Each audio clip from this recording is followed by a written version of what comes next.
Hello and welcome to Read and React presented by Fable Table. I am your host, Nick Bowen. Unfortunately, not joining me today is the lovely Shannon because we have to redo this episode. If you saw a couple episodes ago, we actually had to do this as well for 3 videos. This is the second of 3 videos that we had to re-record because Audible's service that checks YouTube videos and the internet for copyright infringement flagged all of our videos. They all got taken down. We filed an appeal, got almost all of them put back, but apparently we used just a few too many clips in this video, particularly because we are covering 5 chapters today. So anyway, here I am by myself going back through our notes, which I'm going to try and get through as quickly as possible just to cut down on time, since I've already reviewed all this material live, and maybe some of you caught this video, the original, but we will be cutting way down on the number of clips in the future, and I might just be doing cold reads of my own. So without further ado, let's get to it. Just a final note, this stuff isn't as salient for me because here I am now recording this probably 2 months after we recorded this the original time. So if it's a little broken up, it's because I'm reading through my show document here, and while I normally read the material right before we air, or a couple days before, and it's very fresh in my mind, it is not right now. I'm much further ahead in the series at this point, so keep that in mind. So in the last set of episodes, our crew, along with the Meadowlark gang, took on the Ball of Swine burrow boss, unlocking the floor staircase to the 2nd floor. Agatha, the interesting transient woman with the shopping cart, went down the stairwells without anyone noticing. Carl and gang rushed down after her to protect her level 2 ass and clear a path to a safe zone for Meadowlark. It was a really truncated post-battle, like, let's get this moving. And they entered the stairwell ahead of time to get to the 2nd floor, but were immediately teleported to a boat. They met an alien human, very skinny for a human, so clearly from a different world, named Lexus, who introduced herself as a production assistant for Dungeon Crawl After Hours with Audette. And we were left with Donut freaking the fuck out. It was quite amusing. I think the last line we received, or the last line was, Donut squealed with pleasure. And then we cut to the next page of the book, which is it just says part 2. We are apparently halfway through or making a huge transition in the series. And I think this, knowing what I know about the rest of this book, yes, it's a huge tonal change, a huge focus change.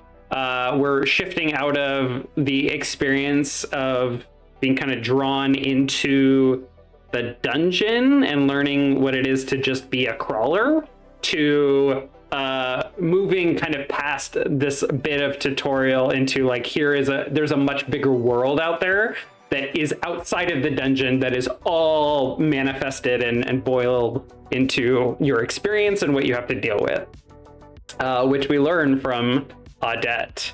I wrote here, part 1 feels like dungeon orientation. Part 2 feels like at least after reading this set of chapters, it feels like the focus is going to move on to the elderly folks and getting them to floor 3 so they can become much more capable. Remember, when you reach the 3rd floor, you can choose a class and a race. So we'd be able to move people or shift people into much more dungeon friendly bodies, if we can call it friendly.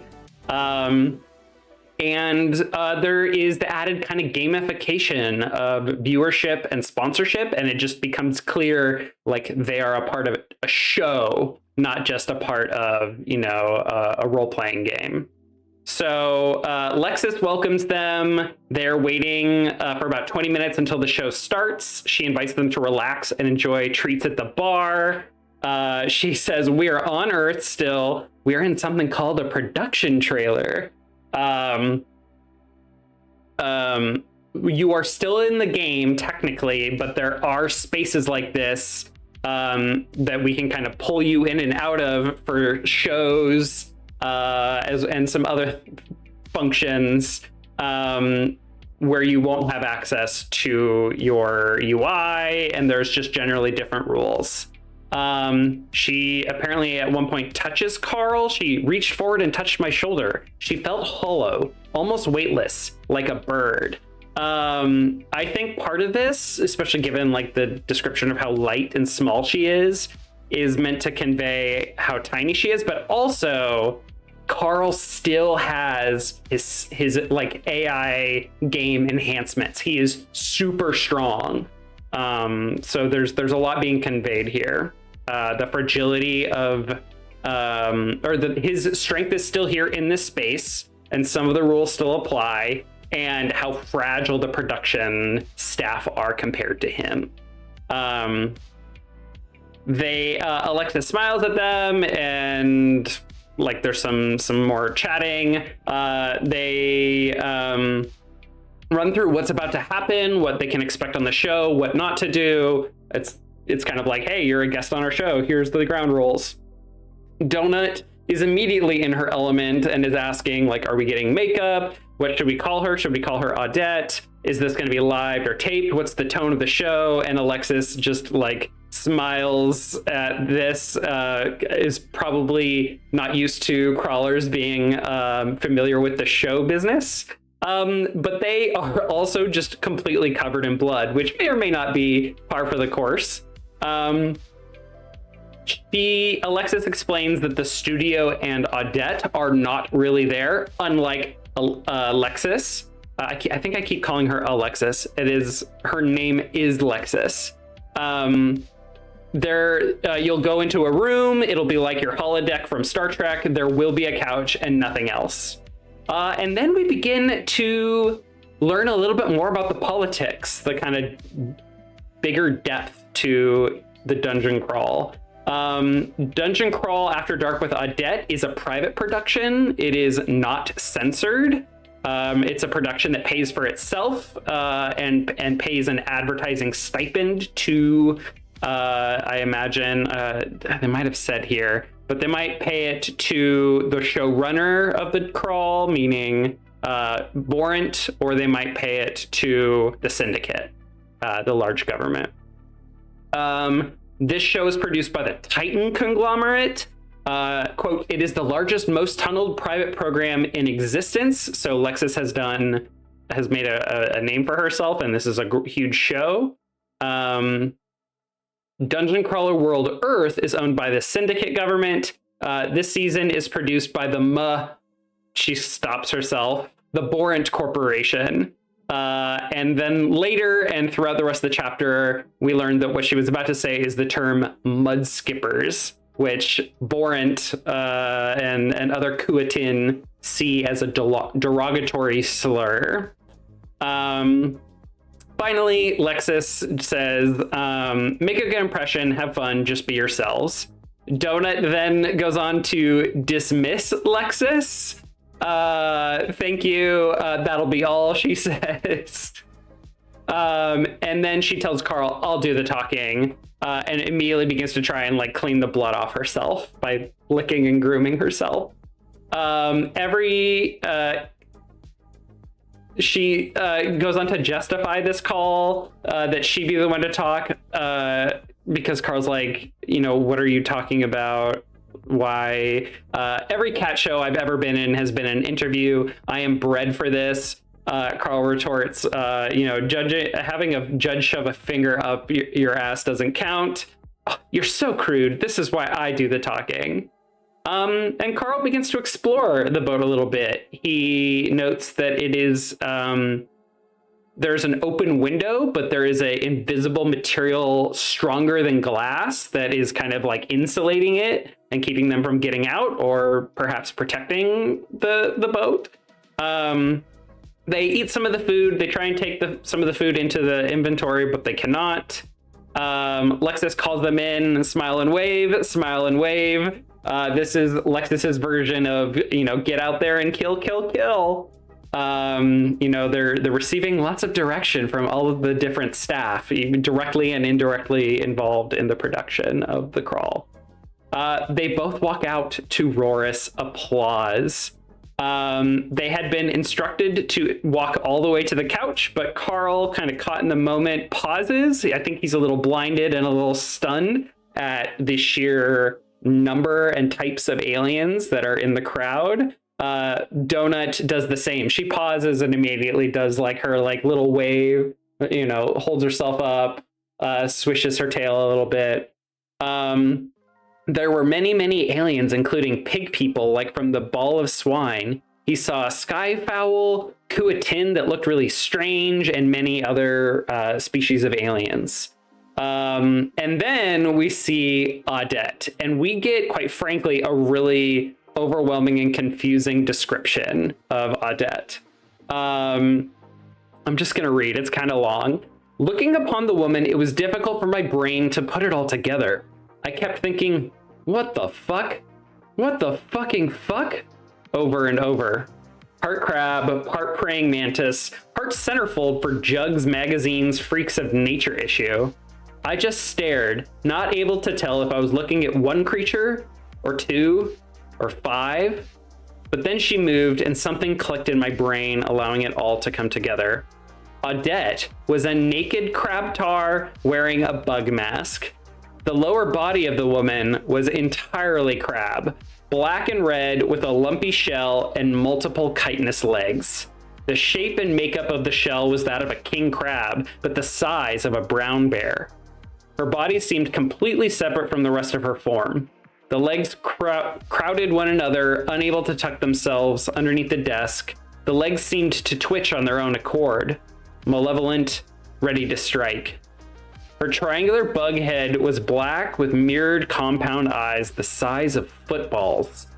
Twin antennae spread from her head with a span over at least 6 feet, as wide as the crab body. But the oddest part of this woman was her torso, her naked ebony body. From her stomach to her neck was that of a plus-sized human model who had bribed a third-world plastic surgeon into enhancing her breasts well beyond anything that could ever be considered natural, or sexy, or anything other than what the fuck. The colossal breasts sat atop the table like a pair of pigs suckling against their mother, her nipples face downward, her areolas absurdly oversized even on the massive breasts, each the size of a direct TV satellite dish. There was no conceivable way, even as big as she was, that her body could sustain those ginormous breasts without her back breaking like a twig. Jesus. No wonder this show is so damn popular. It's really interesting because I think this description is really interesting because it's just hard to wrap our own head around. And it is kind of both alien and also sexualizing, but from Carl's perspective, where he is just not finding this attractive at all. And it's clear that whatever she looks like is really strange and foreign and alien and like a chimera of some sorts, and was selected or created or whatever the deal is with this body for show business. And Carl, after taking a moment, keeps moving forward. We then begin the talk show, the night talk show. And Donut is the perfect talk show guest, as you might imagine. Audette dives right in. Her voice sounds completely human. We've been following you. The official program, the recap episodes, isn't giving you love, but you are quite the sensation. And then she immediately dives into, so Donut, is it true that you are Earth royalty? So you are Earth royalty? No, I thought. Don't. Why, yes, I am, Audette. Now, you have to understand, Earth has a ruling class, the humans. She glanced sideways at the crowd and lifted her paw. Thumbs. It's all about the thumbs. The crowd laughed. But amongst cats, which is what I am, we have what's called an elective monarchy, but it's really just a beauty contest. Audette continues, so you think you've won this contest? And Donut picks that up. Well, what do you think? Turning to the crowd, they roar with applause. And then Audette says, Carl, I promised my audience I'd get you to say your catchphrase. And Carl is extremely confused by this. I didn't know exactly what she meant by this, but apparently it has become already a thing. She rolls a clip, and it is every single instance where Carl has said, God damn it, Donut. It plays, Donut looks at him, and he says it. God damn it, Donut.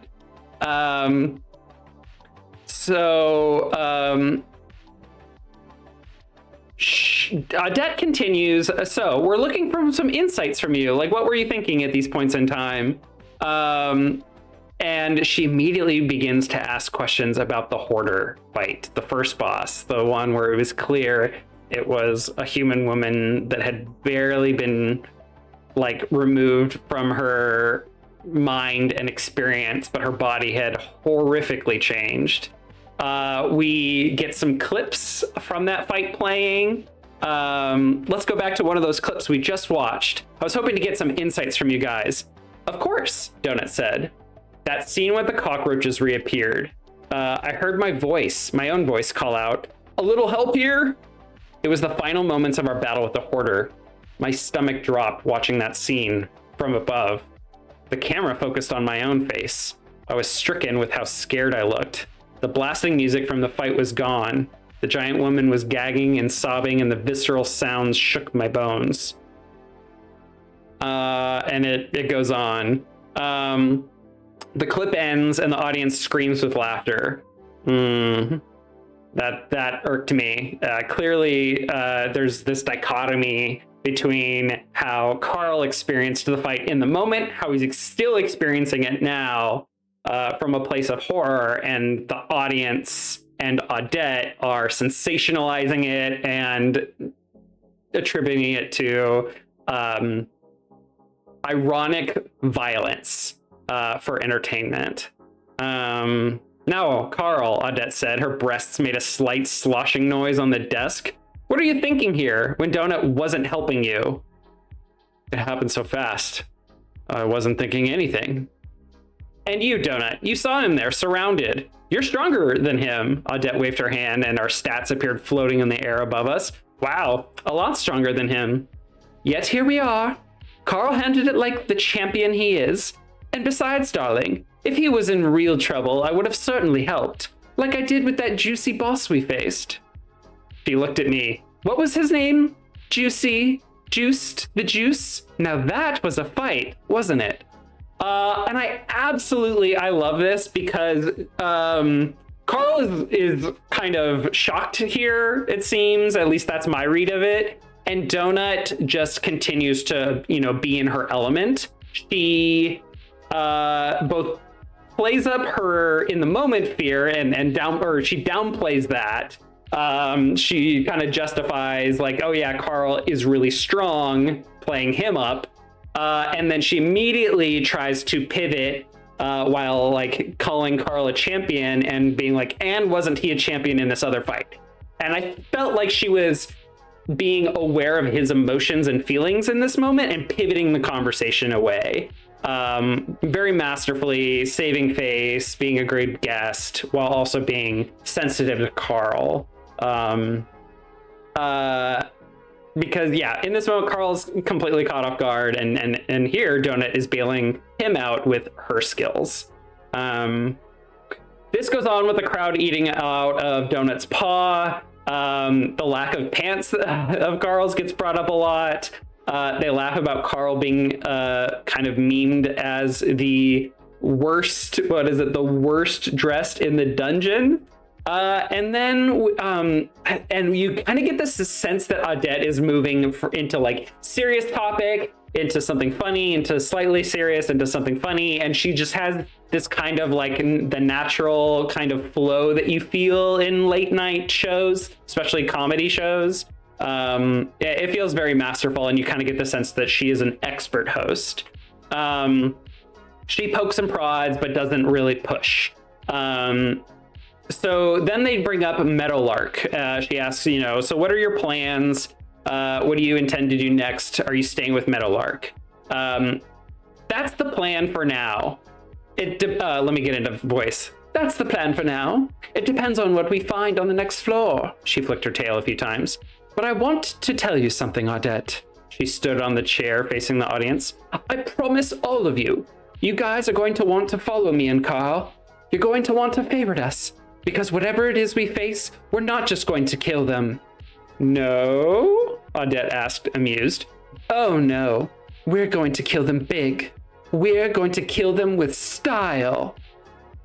30 seconds later, and the audience was still screaming. Audette had to shout over her crowd. We are out of time, but thank you so much, Carl and Her Royal Majesty Princess Donut. Good luck to you two. I will see you all next time. The throng continued to go berserk. She'd stolen that line from Mordecai. Kill them with style? Really? I whispered. But Donut didn't answer. She hadn't heard me. She stood on the edge of the pillow, standing like that damn lion from The Lion King, her chest heaving with pride as she looked back into the holographic mass of adoring fans. Her eyes sparkled. I suddenly had a feeling of dread. Oh, and the goosebumps wash over me even now, reading this. That look, that hunger, that was dangerous. She'd had but a single taste, but I could already tell. She was addicted to this, to the crowd, to the cheers. It was going to be a problem. God damn it, Donut, I muttered. What a beautiful, like, just sinking feeling at the end of this moment where we just have this, like, they get through the first floor, they beat this crazy ass boss, the ball of swine. They, heroically go chasing after, oh God, what's her name? I've already forgotten. Agatha. And they get on the show and we see Carl struggling, Donut thriving, but then we get Donut actually doing something that Mordecai's advising them to do, like drive viewership, drive fans, drive subscriptions. And all Carl can think is, oh shit, we've got a really big problem ahead of us. We are not out of the woods or getting even, we're not even moving out of the woods. We are going deeper in because there's so many more layers to this. It's great. I really, really love this chapter. It's a wonderful feeling heading into the second part of this book. And that's the end of chapter 28. So let's dive into chapter 29. The lights, we cut to after the studio has reverted, and it's just like the table and Audette there. Of course, she is virtual. She's saying, like, great show, everyone, looking up at the ceiling. No one's there, but they kind of get the sense that there's like a camera or something. And she asks Plexus to give us 5, Plexus. Watch the packets and ping me if one of those AI sticks their nose in here.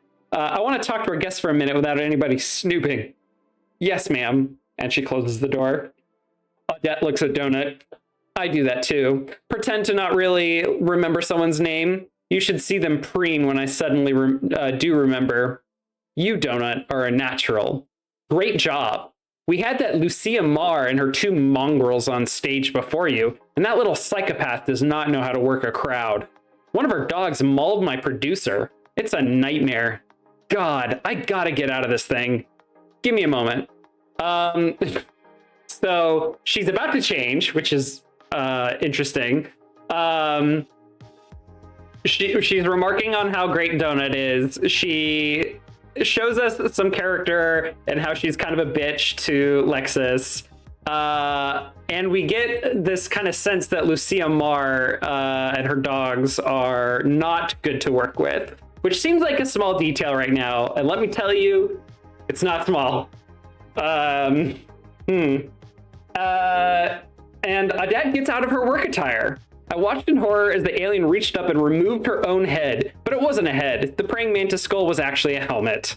It pulled away to reveal a human woman, approximately 60 years old. A moment later, the woman's crab body skittered back, and the chest with the enormous breasts remained attached to the desk. Her whole torso peeled away, revealing a dark shirt.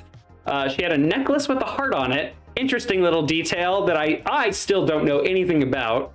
If it weren't for the crab body and the eyes, she'd look like any other human. What the hell? I said, looking at her. Is the body fake too? Everything you see is fake. This is show business. Love it. The abdomen of the crab actually also separates from her, and it's revealed that she is like just the upper torso of a human. There's no lower torso, hips, legs, any of that. She's just like she like pulls out a floating disc and like in a moment of like kind of like watching someone with a physical disability like navigating that like use of their body and using technology or equipment, she like lifts herself onto the disc, which zooms around and allows her to navigate. Really cool depiction of disability or different ability. Ah, much better, she said, sighing. People think it's the same crab each time, but it's not. We keep a whole nest of the things out on the ranch, and we have to kill a new one each time I go on camera. We don't advertise that, lest we raise the ire of one of the many animal and mob rights protest groups. Animal and mob rights groups. Interesting. She goes on to explain a little bit about herself. She was Mordecai's trainer, much like how Mordecai is their trainer. Will you, I wrote a note, will you tell him? What did I mean by that? I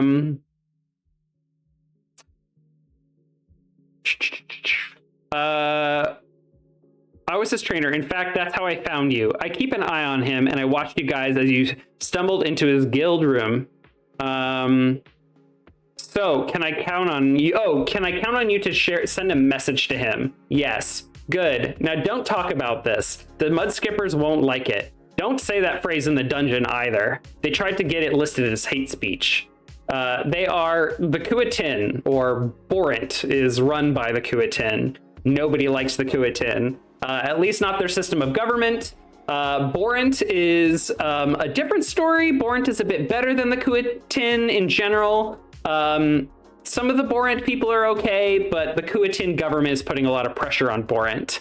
All they want is to put on a good show. Borant does. I'm sure they were incensed when they were forced into this early release. The early start of the dungeon. And we will learn a lot more about those politics in the coming chapters and books. Some other advice, and she's just trying to use what little time she has with them to dump advice on them, because they currently have the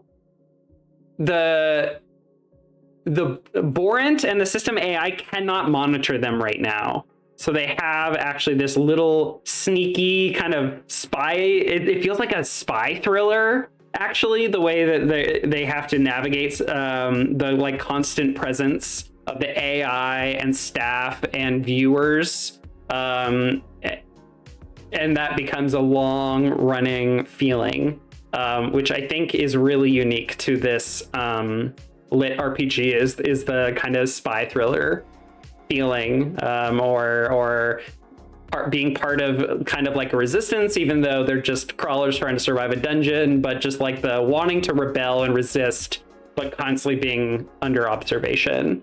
It's really interesting, good tension. So she offers some other advice. They'll tempt you with some very powerful creature races. Going viral early is a blessing and a curse, but people are in love with Donut the cat. Donut, you cannot change race. If you do, your numbers will plummet. It's also why no one sponsors a crawler before the 4th floor. This is us bringing up sponsorship once again, but kicking that can down the road because she doesn't go on to explain it very much. Humans, if people are really used to seeing humans. There's tons of human worlds out there, tons of human crawl seasons.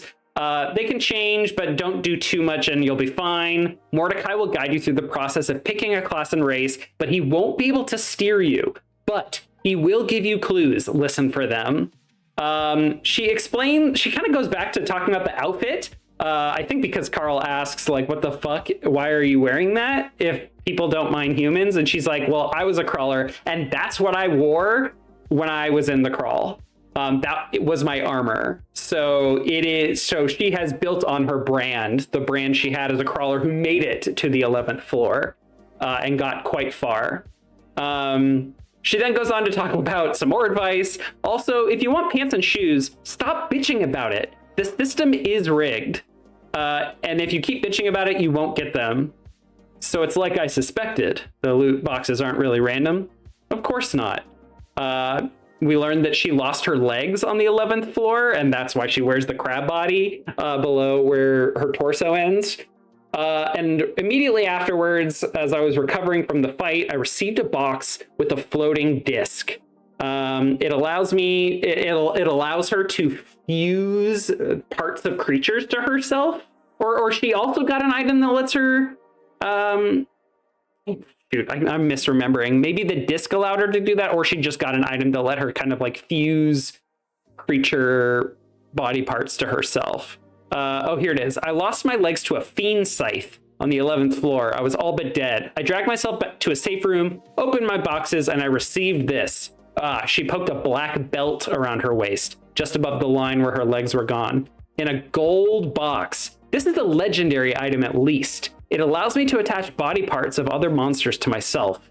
I had to drag myself back out there and kill that crab first, but I took its body as my legs, and I continued on my way.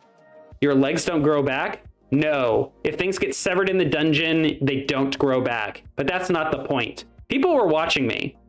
So she's like, they're like, whoa, tell us about mechanics around the dungeon and losing body parts. And she's like, no, this is not the point. I had 5 sponsors, which was a record at the time. People were watching me. Dying alone in a safe room, bleeding out, was not good for the show. It was not good for me. It was not good for my sponsors. Generally, like, the showrunner doesn't care if I die, but doing it in a boring way is not good. This is show business. As long as whether I lived or died, as long as it was glorious.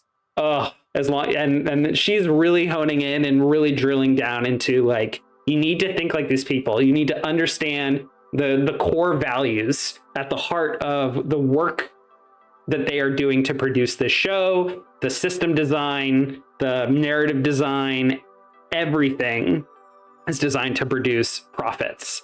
So they gave me the perfect item to compel me to get on my ass, to get my ass back out there and at least try. Yes, this is a game. Yes, there are controls in place to make it fair, sort of. But more importantly, this is a for-profit venture in the entertainment industry. And if you staying alive means more profits, then you'll find your loot to be a lot more convenient. But if the AI and the AI is responsible for assigning loot, by the way, and achievements, which come with loot. If the AI senses screwing you over will make the show more interesting, you better believe it'll fuck you right in the ass at the worst possible moment. Don't ever forget that. You cannot count on anybody but yourselves. So no more complaining, at least not out loud. Not when it's funny you don't have pants, or when someone hisses every time they get another torch in one of their boxes. At this point, Donut has like over 200 torches, and it's hilarious. And that's why the system keeps rewarding it, because that's entertaining. It is the AI and system are constantly, they're like an AI learning model trying to see, what's the most entertaining, what's going to drive profits and viewership, et cetera, et cetera. Finally, she says, never trust someone if their motivations aren't clear. You can't count on anyone but yourselves, and you can't trust someone unless you understand their motivations. Mordecai, for example, he won't tell you this, but this season doesn't count against his indentureship unless one of his crawlers makes it to the 4th floor. This is his last one, but he could be forced to go into the next one. So if we don't make it, he's stuck until next season. And then we, like, all of Mordecai's stakes and all of his emotionality gets fully, like, laid out in front of us. He, and this is perhaps why he's been drinking. Yes, if you don't make it to the 4th floor, he will be stuck here until the next Borant sponsored season, which won't be for at least another 7 to 8 seasons. But there is a political environment at play here. Borant may not be around that long, and if they go bankrupt, his indentureship contract will be frozen. He will be stuck in a new type of dungeon, or just continue to be stuck in the one he's in without any way out. Donut jumps down and runs into an invisible wall after the explanation, which is just huge, and you really start to feel for Mordecai. Donut starts running around the room and reacting strangely. Look, Carl, this room is so odd. She runs into the invisible wall and is like messing with it. She seems really like high, and we learned that she was indeed mildly drugged to increase her wisdom for the purpose of the production of the show. Carl remarks, I thought wisdom wasn't a stat anymore. Oh, honey, everything is a stat. Even if you can't see it. But you're kind of right. Top tier stats aren't real. They're more of a mishmash of 100 other stats combined.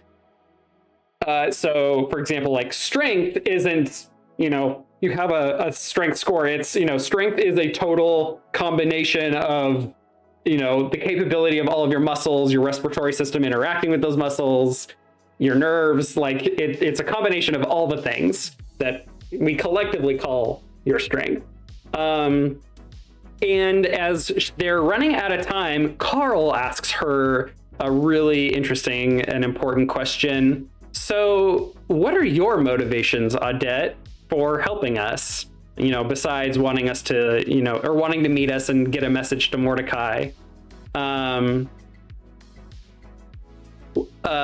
asked as I stood from the couch. It was time to go. For helping us, I mean. You said not to trust anyone until you know what their motivations are. She smiles because he's already picking up on her advice. My audience loves you. The longer you stay alive, the more money I make. And there is nothing I love in this universe more than money. Now get back in there and try not to die. This is her version of now get back out there and kill, kill, kill. Or smile, smile, smile. Try not to die. Lots of great advice. And also don't trust people unless you know their motivations. So yeah, we learn a lot about Audette, this new character. We learn a lot about Mordecai. We learn of a connection between these two. We get some help. A bunch of advice from Audette. We get some advice on how to kind of play the system and play up things. Yeah, it's really great. We then shift into chapter 30, which rather than the title featuring the chapter number as well as the amount of time left on the dungeon floor, we have floor 2, views 0, followers 0, favorites 0. There's nobody on my list, Donut said. I don't have any followers yet. We'd been on the second floor for about 5 seconds. Really funny. Donut's already freaking out that they don't have followers. Carl, is reminding her, we have to wait until after the show airs and after the recap episode. And before those even happen, the first floor has to collapse. We're not the first floor is still there. So there's, some steps here. Just wait. Carl reflects that he knows that he's been getting a lot of advice and connecting to a lot of resources because of their success. But he has this ominous feeling about drawing attention to themselves being a bad thing. The fact that They are a sensation, might make people jealous. It might make them a target for a lot of reasons. It might bring a lot of scrutiny by anyone and everyone. And just in general, painting themselves as a target. We see that the second floor is structured a bit different. It has white floors. There's moss on the walls with an orange tint. The walls are cinder block. Carl tries punching the wall and it cracks but doesn't break. He tries a bunch of different things. We are reminded that Mordecai told them that the floors wouldn't be interesting until floors 3 or 4. That they just kind of roll out a cheap dungeon just as a way to weed out crawlers. Monsters will be mostly the same, but a bit harder. So this is all kind of in flashback or memory reflection for Carl.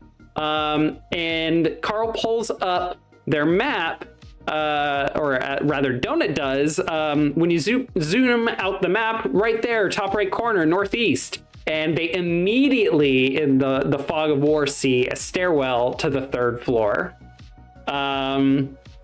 Wow, great. Okay, cool. This is much easier than the last one was. They start moving and immediately come across something, the corpse of a monster called a level 2 brindle grub. Cat-sized worm with no legs, black and brown color, and they also see one that's moving very slowly. The description of the brindle grub. Have you ever found a dead, bloated, and decomposing body? Have you poked it with a stick just to see what would wiggle out? Perhaps rubbed it with your bare foot? You know you've wanted to. Well, wonder no more. Here on the 2nd floor, rats are yesterday's news. Brindle grubs are now all the rage, and janitor duty falls unto them. The more monsters you kill in an area, the more the grubs eat. The more the grubs eat, the bigger they get. Once you start finding them in the pupa stage, you best move on. Grubs are easy to kill. Their older siblings are not. This is a really interesting description of a really, really low-level creature. It implies something that I think we learn a little bit later, that there is always a janitor mob of every floor that cleans things up. And it was rats on the 1st floor, and then we have brindle grubs. But these seem a little more complicated. The more that they eat, the worse they get. And when they get older, they are really scary. Carl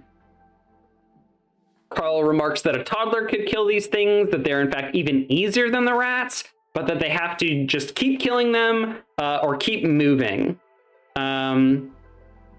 The corpse of the one that they find was killed by Agatha, and it contains an alchemy material called a vial of brindle grub hemolymph, in reference to blood or the ooze that insects have.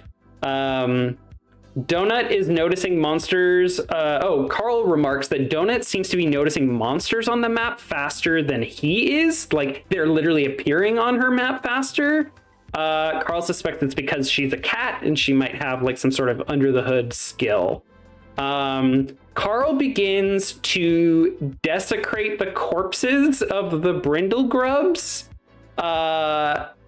And Donut rightly reacts and asks him if he is okay. Are you quite all right? Did you read the description of the grubs? We can't just leave corpses lying around, even their own corpses. Not in this part of the dungeon. From now on, we do our best to leave as little behind as possible. She crinkles her nose. I don't feel if that's an efficient use of our time. My people aren't going to enjoy watching me desecrate the dead. This is just revolting. I'd much rather you not do this. Your people are going to enjoy watching you get killed by whatever these things grow up to be?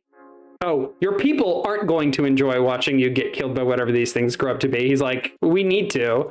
So there is some dramatic tension being built here. A difference of priorities. They continue to track some of the red dot mobs on the map, moving carefully. Donut complaining about how slowly they're moving. More tension. Carl remarks that her talking is drawing the attention of mobs, and chastises her for forcing confrontations with enemies they know nothing about. She is losing all edge of tactics and caution for trying to prioritize being sensational and exciting. They turn the corner, Donut loses it, squeals in anger, and shoots a shitload of magic missiles. And we meet Danger Dingoes. Danger Dingo, level 5. These aren't the cute, cuddly, baby-eating puppies from the land down under, no, mate. The Danger Dingo features a stronger body, sharper teeth, and a penchant for black metal bands such as Dimmu Borgir and Satyricon. Where there are dingoes, their kobold riders and slave masters aren't usually far behind. Die! Donut screams, shooting 2 more missiles. Both of the monsters fell over, dead and steaming. She'd used 24 of her 26 mana potions in seconds. She sat on my shoulder, breathing heavily. So, not a fan of dogs, are we? He says. Visceral reaction. Carl is almost immediately vindicated because of how surprised Donut was, even though they weren't really in much danger. But she had clearly a visceral reaction. They loot some gold coins, which are new to the floor. There is currency we're getting now. Donut quickly snatches them. Donut immediately gives up on not wanting to desecrate bodies and in fact takes pleasure mutilating the corpses of dogs, but does so in a careful way not to get mess on her. Cocker spaniels deserve to have their corpses desecrated. Those aren't. I stopped myself. I wasn't going to argue with her. She knew perfectly well these weren't Cocker Spaniels. She was just playing for the camera. So at this point, and I talked about this with Shannon when we got here, I know and knew at this point that they can take the corpses of it, like they can pick up, if they can pick anything up, they can put it in their inventory as long as it's not a crawler or alive. So rather than like desecrating the corpses, why aren't they just picking the entire corpse up and taking their inventory that way? And I don't think we get an answer. I'm trying to think back. I'm now in book like 4 and I still don't know why they didn't do that. Anyway, they locate a safe room in another quadrant. This quadrant has floating brains with tentacles like a jellyfish. They're called mind horrors. They do a psionic attack that doesn't really affect Donut, probably because of her high intelligence. They find a safe room with no Bobka protector, but it does have a mailbox. Carl goes to click on it, and it immediately tells him a system message, "Why would someone send you mail?" Which is really funny considering Donut receives mail, which we'll get to in a second. And he starts reviewing their loot and achievements from the end of the first floor. Again, they were so rushed they didn't have a chance to look through all this. Achievement for defeating a burrow boss. If you survive this, it means you're in the top 5% of all crawlers. Too bad, only the top 0.25% make it past the next tier. He got an achievement for taking Agatha's shopping cart. It's called Bully and a Thief. It says, "What's next, tough guy? Kicking puppies?" There is an achievement called Battlefield Construction. Build and deploy a structure in battle. And your mother thought you were wasting your life away while you spent all those hours eating Doritos and playing Minecraft. If only she could see you now. Too bad she's probably dead. Oh, he gets a mechanics box from that. He got an assholes box from the Bully and a Thief achievement. He got a burrow boss. I think he got it. No, he didn't get one for the burrow boss box. In fact, it explicitly says, yeah, no. For this next one, the AI once again used his sexy voice. I cringed. New achievement. This little piggy went to market. Oh yeah, baby. You have killed more than 5 opponents during boss battles using your bare feet. You're making Daddy very, very happy. Reward. You've received a platinum shoebox. What the fuck, dude? I muttered at the ceiling. I shuddered. Ugh. Creepy. There's a lot more with mediocre loot. Oh, he does get a silver boss box. He gets a ticket for a free drink at the Desperado Club. He gets a tool from the Battlefield Construction, the mechanics box, called a Gooinator 300, which is a shaping tool he can use at a workbench that he doesn't have access to yet. And then a cheat code potion, which he has to drink. It is like it expires. It has it says it has a short shelf life. And will expire in the next 17 minutes. So it causes one recently used combat or magic themed skill to increase by 3. It is random and permanent. He drinks it. It increases his pugilism skill from 7 to 10. He remarks that, yeah, this is really high, but it's probably not that special. Lucia Mar is decked out in gear, seems to be running on the walls and doing flips, and is already worried about falling behind. He then, from that, the platinum shoebox, receives an enchanted pedicure kit of the Sylph, which contains 12 essential items for proper foot care. And it can imbue your feet and self with skills as long as you use the kit for 10 minutes a day, I think. It increases damage by barefoot attacks, his smush skill, his unbreakable buff for his feet, or gives an unbreakable buff to his feet. Which is actually really funny because they cannot be damaged or hurt. And then he gets a celestially nimble and tidy buff. Not only will your tootsies look nice and bright and shiny, but any traps set off by footfall will now prompt an alarm with a 5-second delay before a trap is triggered, which is huge because there will be lots of traps in the dungeon. The buffs all last for 30 hours, which we will later learn is a standard syndicate day.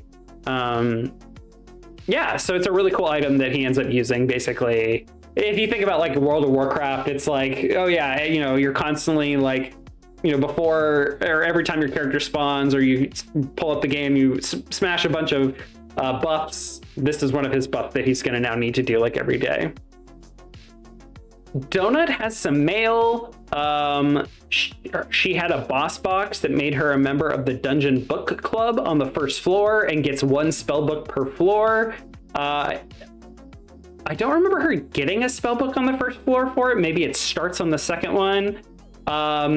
She looks at it and goes, this is an awful spell. It's a spell called Second Chance. It costs 10 mana to cast. I can raise a monster from the dead. It has to be a lower level than me. They will fight for us for as many minutes as the spell's level. The level is 1, so it'll only last for a minute.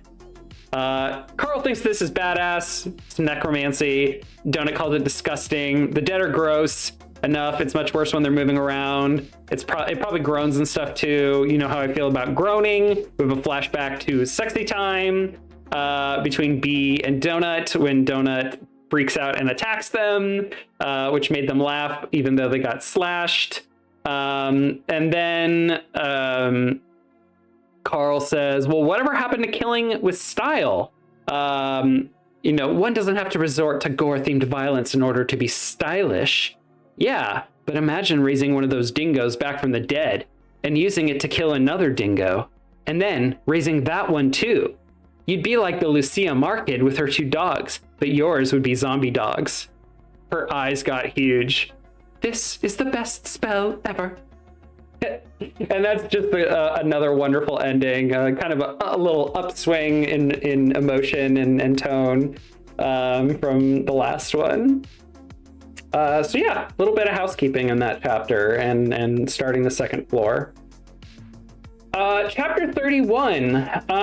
The first floor expires. The recap show starts. The entire world shakes. They have gone down from 2 million crawlers to 1.3, a total of 10 million dead on the first floor. They have 6 days to the floor collapse. Again, the standard is 5 times floor number. They were expecting 10 days. They have 6.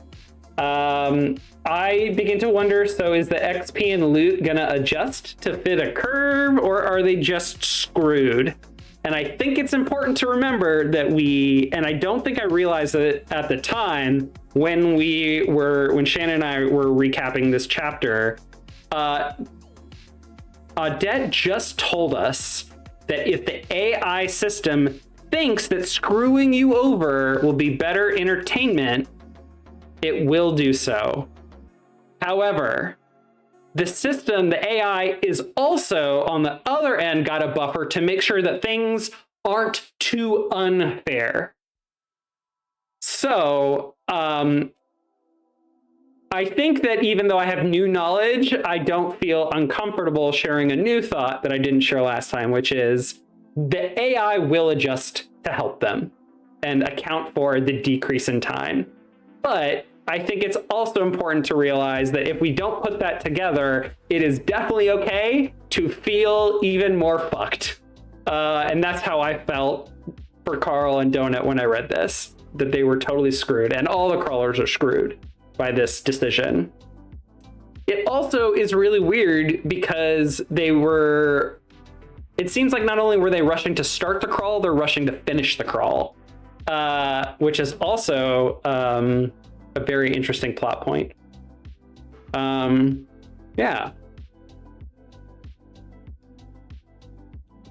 They, let's see. More people had made it down to the next level than I expected still.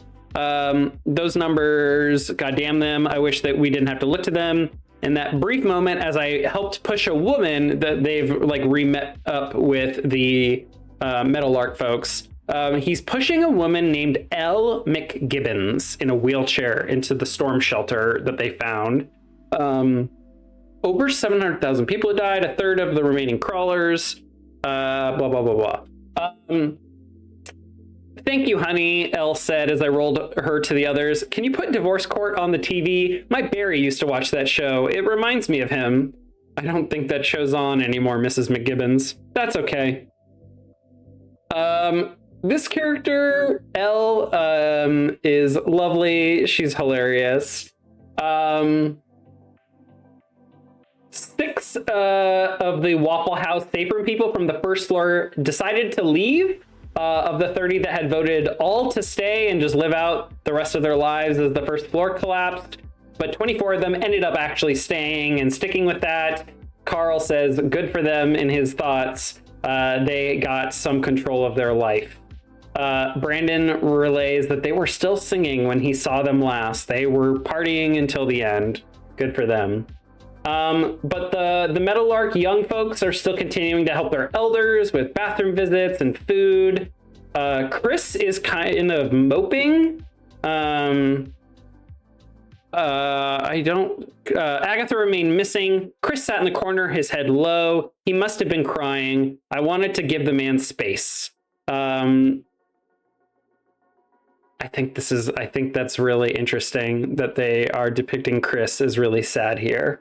Very small detail, especially because we don't get a lot from Chris other than action. Like we get him fighting. We kind of in the background, we know that he was working with his brother, Brandon, to build the things. But we aren't getting a lot in the way of like emotional or character development from this character. Carl remarks that there are fewer elders to check on now and take care of, but they are going to continue to fall behind on the XP curve.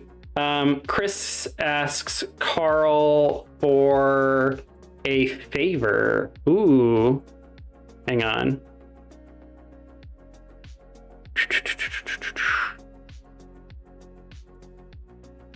Hang on, I need to find where this is because I might have miswrote this. I don't think it is Chris asking for a favor.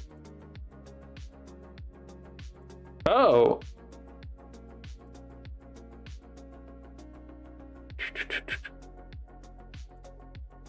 Sorry.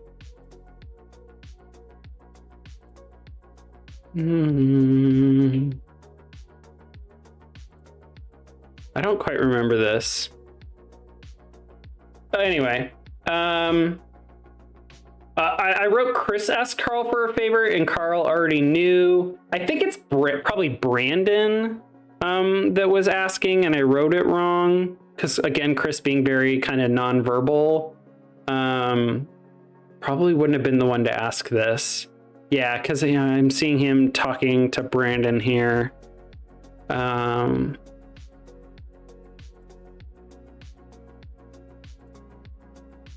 Anyway, what did I write here?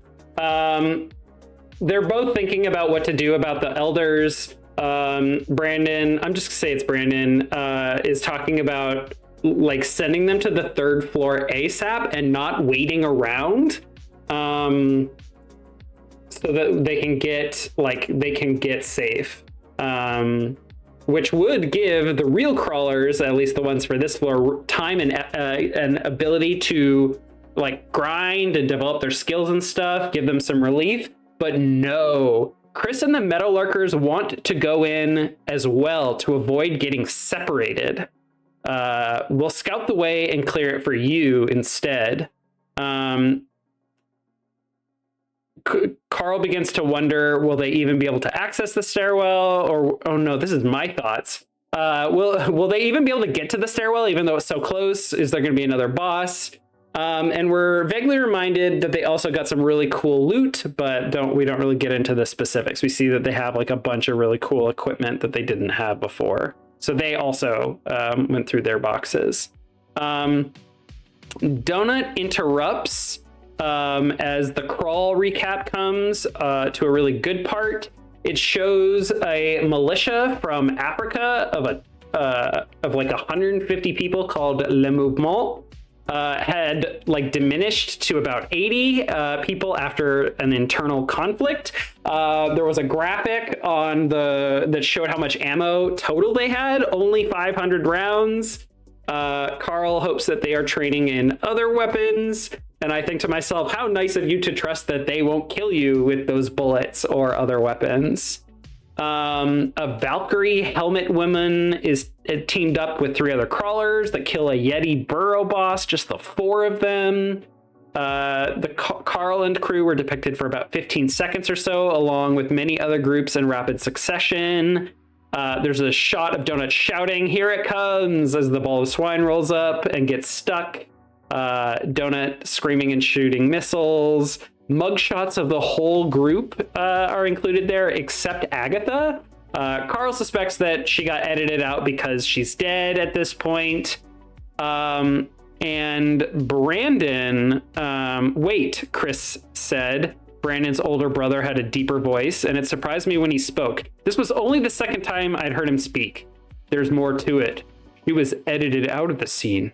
She was next to me under the speed bump, but she wasn't there when they showed it. Oh yeah, Brandon said. Weird. What does it mean? Yolanda asked. Who the hell knows? I said. Donut is ignoring all this and hopping up and down. 2 shows in one day, Carl. And we we brush past this whole thing of Agatha was not featured. And I am wondering at this point, is Agatha a plant? Is she working for Borant? Is she someone who paid to be in the crawl and is safe and can't die? Like, who knows? But it is very weird. But the system clearly knows that she's there and intentionally bringing her out, or she has some really fancy tech that is hiding her. Very odd. Donut wonders if they're going to be featured on any other independent shows. Carl tells her she needs to stop obsessing. It's dangerous. It's going to get us killed. And then we get the crawler update. The welcome to the 2nd floor. Hello, crawlers. Welcome to the 2nd floor. Congratulations to all of you. We have just under 1.3 million crawlers still in the game. That number is slightly lower than our projections, so we are speeding up the 2nd floor timer to the minimum legally allowed by the rules. You have 6 days to find a staircase down. Once again, we urge you all to wait until the last possible moment to descend. And then she goes on with a bunch of other updates, including, followers and favorites will be turned on at the end of this message, but will populate slowly, so don't freak out. Donut's gonna freak out. We already know this. I love how the conversations and talk and stuff just quickly bounces between plot points close together in a way where we're like, oh my god, Donut has been freaking out about this since they got to the floor. She's gonna freak out, even though this, is right here telling us not to freak out. And then it talks about patronage. And here's where we learn about this. We have improved how patronage works this season. This is a major change, so please pay attention. All crawlers are now limited to 3, and all 3 spots will be up for auction for 1 day, immediately upon the induction of the 4th, 5th, and 6th floors, respectively. Your benefactors may choose to transfer their patronage to other parties at their own discretion, starting on the 7th floor. Patronage spots will become available at a bid of 1 credit, meaning this season, virtually all living crawlers will have patrons. But be warned, any bids the patron pays above their standard patronage fee, and it gets into some really complicated rules on how patronage works, specifically around the cost of patronage and how much it costs to pay for patron boxes to be sent to the crawlers, and it's basically inversely proportional. Basically, the more, in other words, the more your patron pays for you, the more and higher quality benefactor boxes you may receive, or the less they'll have to pay for them. The higher your numbers, the more people will bid, and the more loot, or better loot, you will get. Finally, we must say we're disappointed in the disrespect we are being shown regarding the bathrooms. As of this moment, if any human-born crawler, human-born specifically, intentionally urinates or defecates anywhere outside a designated bathroom area, they will be immediately and swiftly penalized in the form of a rage elemental plucked from the 13th floor. The elemental will kill them and everyone in their party before they can get their pants back up. This strikes a nerve with Yolanda, who immediately begins talking with Brandon and Imani about how someone in the group, an elder named Jack, has been peeing in the hallways. Jack uses a walker. He's very slow. He struggles to make it to the restroom. I have a few adult pads left. Damn.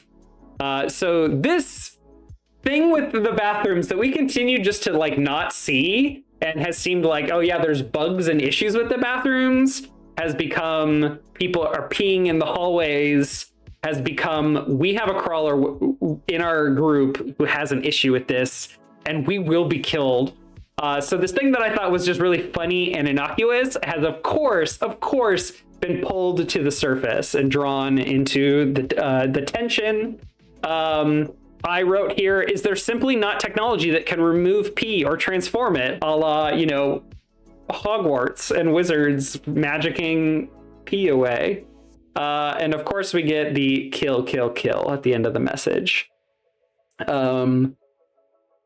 Their reasoning for speeding it up doesn't make any sense, says Imani. If anything, they're trying to get rid of us faster. I wrote, is Borant trying to complete the season fast because of their low budget? Are they bankrupt? What's going on? We still don't know. Donut cries out. She has a follower and a viewer. And she's freaking out. Carl, I have a follower. My first follower. A view. I have a view. Yeah. That viewer is watching you right now. So maybe you should stop acting crazy. We talked about this. Donut stiffened, her eyes going wide. You're right. She sat down and licked her paw, suddenly looking nonchalant. That was quite the battle today, don't you think, Carl? She said this in a weird, stilted, I'm trying to act casual, but I'm not good at it voice. I sighed, and it took everything not to say my catchphrase out loud. She's going to get used to it. It's new, so you gotta give her time. His inner thoughts. After Odette's show finished airing, I knew those numbers were going to skyrocket. This was going to be a long night. Very funny, but we also see Donut's behavior shifting as Carl's making points that her behavior could in fact drive viewers away. It's very funny. So a reminder that they have, what was it? 6 days to floor collapse. We cut to at the start of chapter 32, time to collapse, 5 days, 10 hours. So it's been about 14 hours. Views. Remember how everything was 0 before? 14 hours ago? Views. 69 billion. Followers. 635 million. Favorites. 149 million. Woo! We're streamers, baby. It is kind of shocking and huge. And the time does jump. We're not exactly sure how soon after, at least I don't remember exactly. I'm sure there were moments that I could have looked at for like, oh, how far away from the start of the floor was the show, and then blah blah blah. So I don't know exactly at what point the announcement had and views started rolling in, but boom, the show with Odette, incredible. Huge followership, and we are in the game of being a celebrity, of being a streamer, of being an entertainer. It's very interesting. They at this point have located, we jump ahead, we have located safe rooms in 2 of the 3 quadrants leading to the stairwell. Let's see, if they were in the Danger Dingoes section, which is where they entered, they then moved over and found, this way, they found the Mine Horrors in this quadrant with the Storm Shelter and Safe Room, and then they moved north to a quadrant with Trolls, and the corner has the Stairwell to 3, as well as another safe room. So they've found 2 safe rooms. They've been scouting the stairwell quadrant and clearing it out. They're trying to find the boss room to stop the spawning of enemies and to create a path to escort the Meadowlark group folks to the stairwell. We'd gone to sleep and woken up with our social numbers in the stratosphere. Donut's views and followers were about equal to my own, but her favorites were twice as high. It made sense. Mordecai had said people only got a limited number of favorites to use, and Donut was more entertaining, the more entertaining member of our duo. I was okay with that.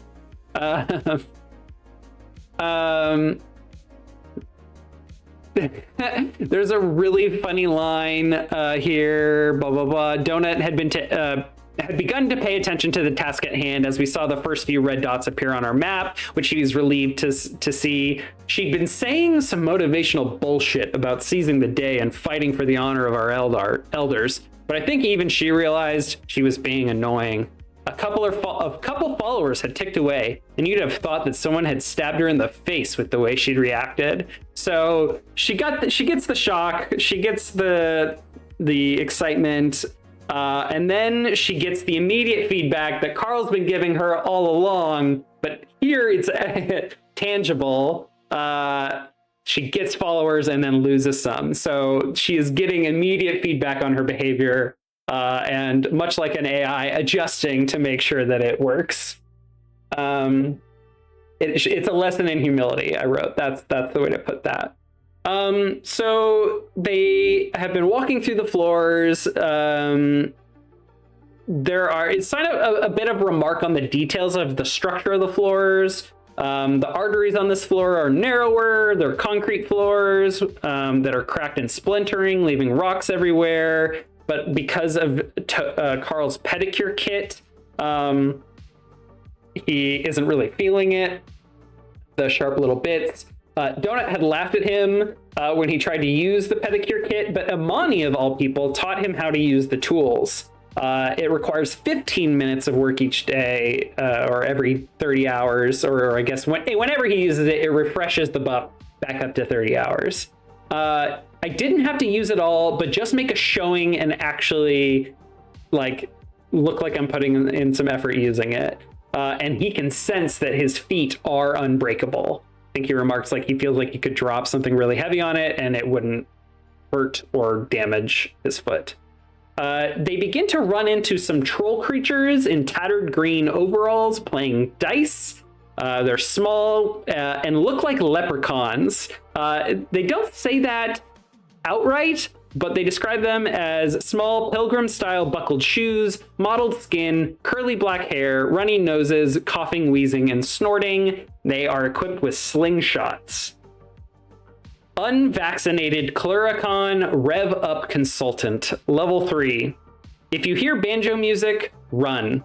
Cluricons are distant hillbilly relatives of the leprechauns. And while the leprechauns are said to guard vast piles of gold, the only thing Cluricons might hoard are Polaroids of their own sisters sitting on the can in questionable business schemes. This particular sect of the unvaccinated is of the unvaccinated variety. Don't let them sneeze on you. Warning, this is a fairy class mob. Mobs of this class inflict 20% more damage against you due to your Goblin Pass. So the Goblin Pass is in effect now. We know that these things are going to be a bit more dangerous, meaning they should definitely be cautious when dealing with them. Carl eases back after doing his scouting. Although, speaking of Donut, Donut's butterfly collar charm causes winged fairies to like her. But these are not winged fairies. These are Cluricons. They talk about capturing one. No, they're probably very toxic. It says they're unvaccinated and not to let them sneeze on you. It's in the description. Carl prescribes Donut like the strength of type of missile she should use against them. How many mana points do you have? 14. Do you want to try using your second chance spell? I didn't have to ask her twice. Donut's whole body glowed a neon purple. A moment later, after she kills them, one of the Cluricons twitched. It glowed purple, matching Donut's hue. It stumbled to its feet and just stood there. Its scorched and blown-in head listing to the side. A moan emanated from its wet, snotty mouth.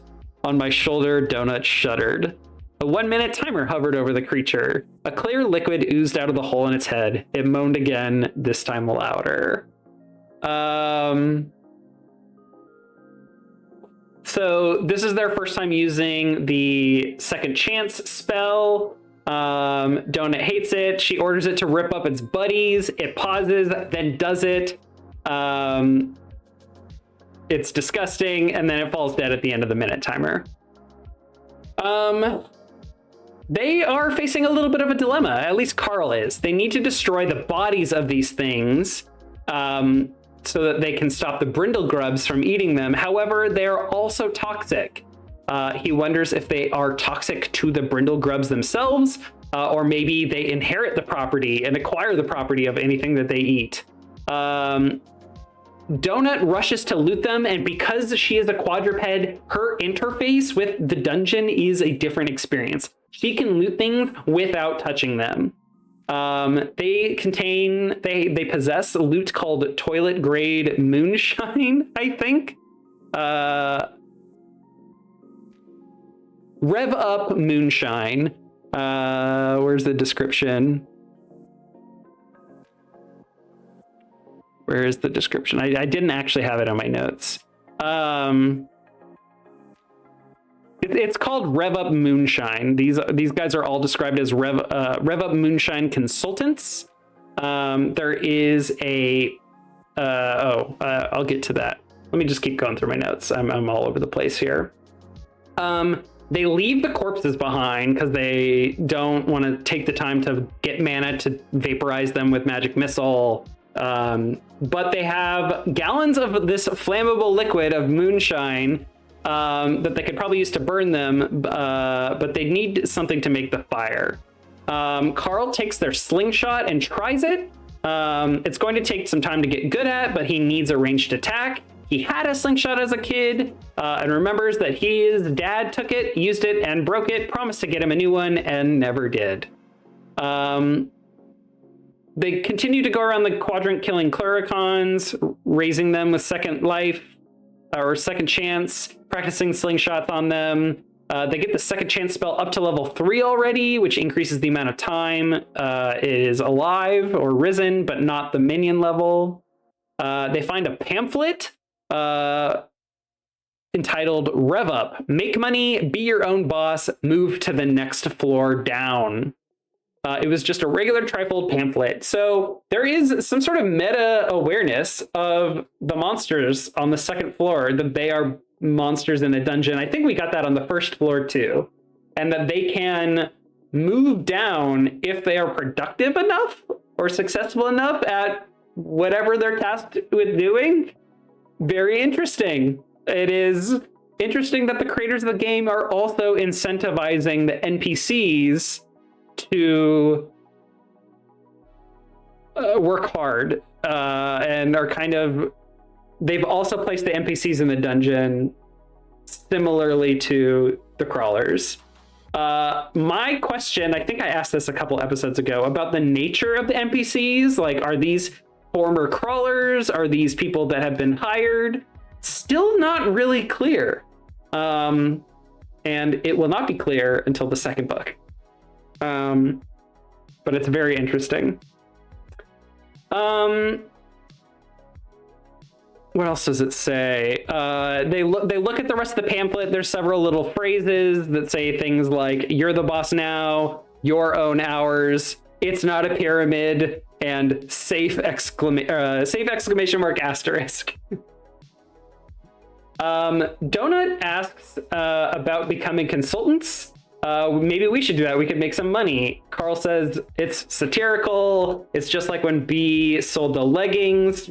This is in reference to LuLaRoe, I'm sure. I think it's LuLaRoe.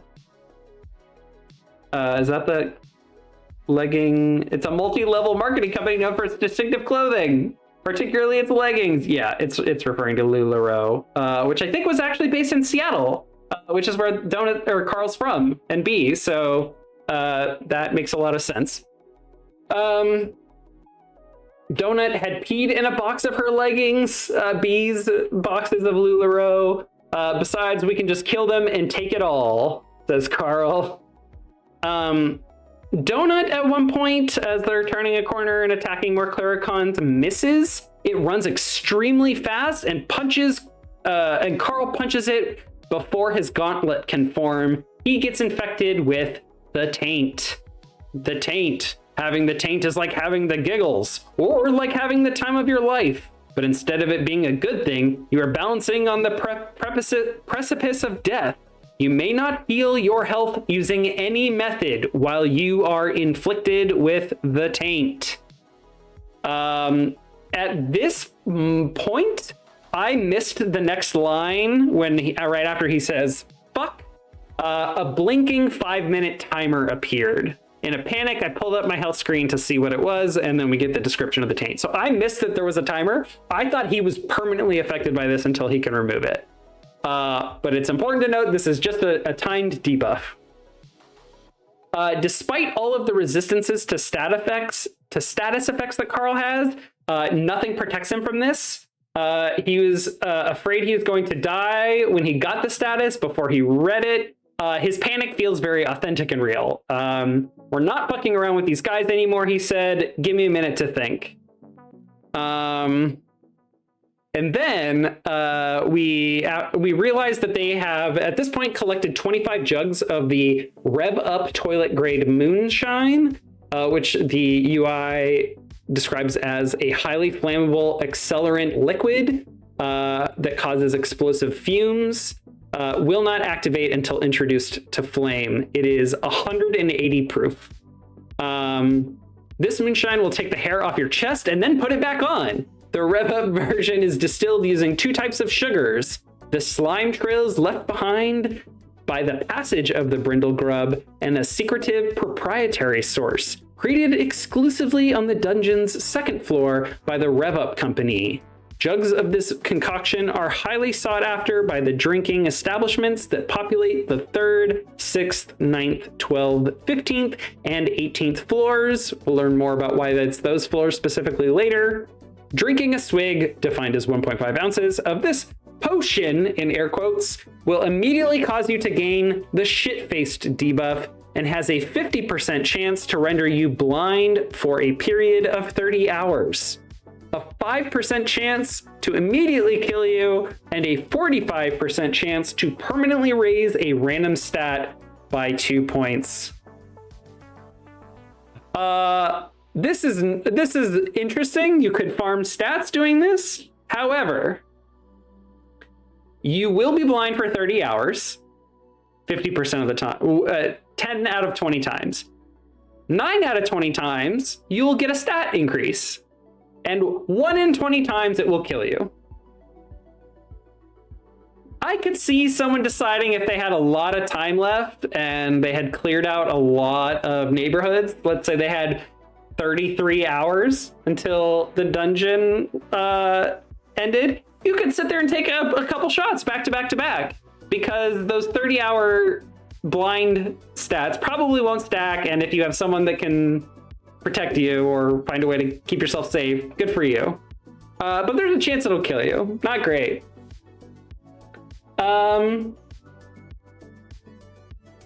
Let's see. Carl takes the rev up toilet grade moonshine. Let's see what happens here. I bet they'll buy them all from us because we're members of the club. Oh, the Desperado Club, where they know they might be able to sell this for a lot of money. We'll be rich, says Donut, if we can sell them. Maybe, I said. We'll see if we have any jugs left when we're done. What do you mean? Donut asked. What are we doing with them? I don't suppose you have any extra torches. We know that he does. He grins. There's a break here, and we immediately get a description. Carl's Jug O Boom, a tossable incendiary. When lit and thrown, it results in a small explosion followed by burning splash damage over a wide area. The flames will burn for 15 seconds per level of the attacker's level of incendiary device handling, which has become 5 after this. So that's like 75 seconds, over a minute. It is inert until the torch is activated. It is created by an unstable, pantless man who talks to a cat. Carl's Jug of Boom takes the bigger is better approach when it comes to hobgoblin fire bottles, burns hotter, bigger, and faster than your normal Molotov cocktail. The use of a standard torch instead of a cloth wick makes these devices much more stable. Just don't drop it once it's lit, lest you find yourselves doing a Joan of Arc impression. This is hilarious. I received a host of achievements after I finished the bottle. I read the description again and sighed. It's named after him. He receives an achievement for inventing something, which is really cool. They test one in a room, they throw it, the flames reach the ceiling, they make 10 more. They check the value. Remember, Carl has this like ability to kind of gauge the value of things. It is higher than smoke bombs. In fact, it's very high. But moonshine itself is still higher than the incendiary he made. But it is also less dangerous than dynamite. They use these to incinerate every other room so that Carl can be building up his skills in incendiary handling. And we begin to realize that they need to level up all of these different skills as high as they can. But because there's 2 of them, they each like get less opportunities to use them. And they only get so many opportunities because of how many fights they are in. They get the second chance spell of Donuts up to level 4. Using the slingshot. He gets the steady hand skill, but no slingshot skills. And then they run into a new mob. Outside of the boss room that they find, which is separate from the stairwell. They come across a big workshop, much like the goblin one on the first floor, of dozens of Cluricons. There's no machinery here, but there is a large tube coming out of the boss chamber in the next room that leads up and down into a filthy metal tub in the middle of the workshop. There are piles and piles of bottles, empty and full, and they are getting filled up from the tub. The boss room door is being guarded by a pair of small, fat flying fairies called Laminac rev-up consultants, who are level 6. Their description says, the second tier of the rev-up empire, these Laminac consultants don't need to speak to a manager. They are the managers. They run their business with a brutal efficiency. It is said if one of their underlings falls behind on their sales quotas, they punish them by requiring them to take a sip of their own product. Those that survive are repurposed as workers for the filling room, or worse, as still engineers, working directly under Krakarin herself. These mobs do not have any special abilities other than immunity to most health-seeping attacks. Having survived years drinking their own product, it is said their essence is especially valuable, prized as a shield against disease. Not, taps forehead twice. Shield against disease, you don't say. Interesting. They also notice that around the room are some child-sized stationary bikes. There is, which have a pulley system that leads to a smoothie blender. And then there's banners around that say "Rev Up Smoothies," invigorating. And then Carl declares, "We need to kill everyone in this room," and they begin to scheme. He asks, "Hey, can you puddle jump all the way over to the wall with them? Here's the plan." And that is the end of the chapter. And that is where I'm going to leave you for today. We get a lot of really cool development in these chapters. They might not be the best 5 chapters to go together. Maybe I should have left 32 for the next video. But we get a lot of great characterization and character development, especially from Donut, for better or worse. A lot of tension building and deflating, and new tension building and deflating and other tension. It reminds me that the way that of this writing, it just is really clear all the different fronts that are there's lots of spinning plates, lots of fronts, lots of areas that the main characters are dealing with and that get developed at different times, and we are constantly bouncing back and forth between the different tensions that are building and plot points and factions and forces at work. It's really great. And the difference between the first and second floor isn't great, but we can tell that as a whole, they're getting more accustomed to this crawling. And they're really in their element. Now, as Mordecai mentions, the first 2 floors are very simple, and this type of kind of literal crawling, like hallways, quadrants, neighborhoods, bosses, going room to room, like a traditional dungeon crawl underground, works really well, and we can see that they're starting to excel here. That type of dungeon crawl is not going to persist throughout the rest of the dungeon. So we are developing some more interesting challenges and dynamics and things in those spaces. And here we're getting introduced to a storyline related to the NPCs motivations, the monsters' motivations. And this is all part of a storyline, that's a thread that's going to flow through the rest of the dungeon.